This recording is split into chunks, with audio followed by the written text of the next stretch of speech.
এবার ঈদ কেনাকাটার খবর।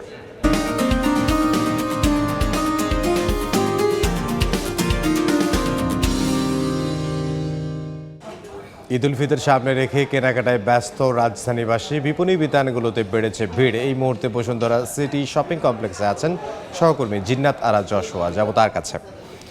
যশোয়া, ঈদ কেনাকাটার সবশেষ কি খবর আছে আপনার কাছে? দেখুন, বেলা যত বাড়ছে রাজধানীর বিপণী বিতানগুলোতে ভিড় কিন্তু ততই বাড়ছে। একদম শেষ মুহূর্তের কেনাকাটা সারছেন নগরবাসী।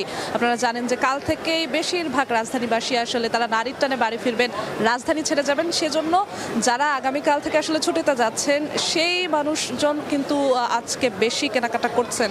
এমনটাই আমরা আসলে বিপণী বিতানগুলো ঘুরে দেখছিলাম। ক্রেতারা বলছিলেন যে একদম শেষ সময়ের কেনাকাটা করছেন তারা। কেউ নিজেদের জন্য শেষ সময়ের জমিয়ে রাখা যে তালিকা আছে সেটি দেখে কেনাকাটা করছেন, কেউ উপহারের জন্য কেনাকাটা করছেন, পরিবারের সবার জন্য কেনাকাটা করছেন।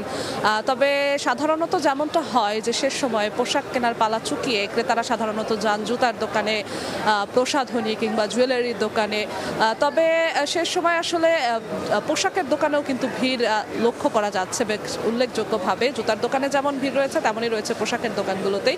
ক্রেতারা বলছেন যারা আসলে কর্মব্যস্ততার কারণে পুরো রমজান মাস জুড়ে আসতে পারেননি তারা আসলে ছুটি মেলার পরে নিজেদের যে কেনাকাটা সেই কেনাকাটা জমিয়ে রেখেছিলেন এবং ছুটি মেলার পরে আজ সেই কেনাকাটা তারা আসলে করতে এসেছেন। এবং বিক্রেতারাও বলছেন যে তারা বেশ ভালো সাড়া পাচ্ছেন, বিগত কয়েক বছরের তুলনায় ভালো সাড়া পাচ্ছেন এমন কথাও বলছেন বেশ কিছু বিক্রেতারা। তারা বলছেন যে এই ধারাবাহিকতা তারা প্রত্যাশা করেন যে চাঁদ রাত পর্যন্ত বজায় থাকবে। চাঁদ রাত পর্যন্তই নগরবাসী আসলে জমজমাটভাবে কেনাকাটা করবেন সেই প্রত্যাশাই বিক্রেতাদের। এবং তারাও বলছেন যে শেষ সময়ের জন্য এখনও তাদের বেশ ভালো পরিমাণে পণ্য এখনও রয়েছে। তবে ক্রেতাদের কিছুটা অভিযোগ রয়েছে যে শেষ সময়ে এসে সাইজ মেলাতে পারছেন না তারা।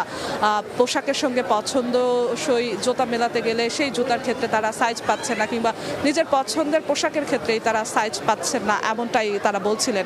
যেমনটা শুরুতে বলছিলাম যে বেলা বাড়ার সঙ্গে সঙ্গে ভিড়টা বিপণী বিতানগুলোতে বাড়ছে। তবে বিক্রেতারা আমাদেরকে যেমনটা বলছিলেন এই ভিড় আসলে দ্বিগুণেরও বেশি হয়ে যাবে ইফতারের পরে। এখন পর্যন্ত রাজধানীবাসীর ঈদ কেনাকাটার এই ছিল আমার কাছে সবশেষ। ঈদ কেনাকাটার খবর জানাচ্ছিলেন সহকর্মী জিন্নাত আরা যশোয়া। যোগ দিয়েছিলেন পান্থপথের একটি বিপণী বিতান থেকে।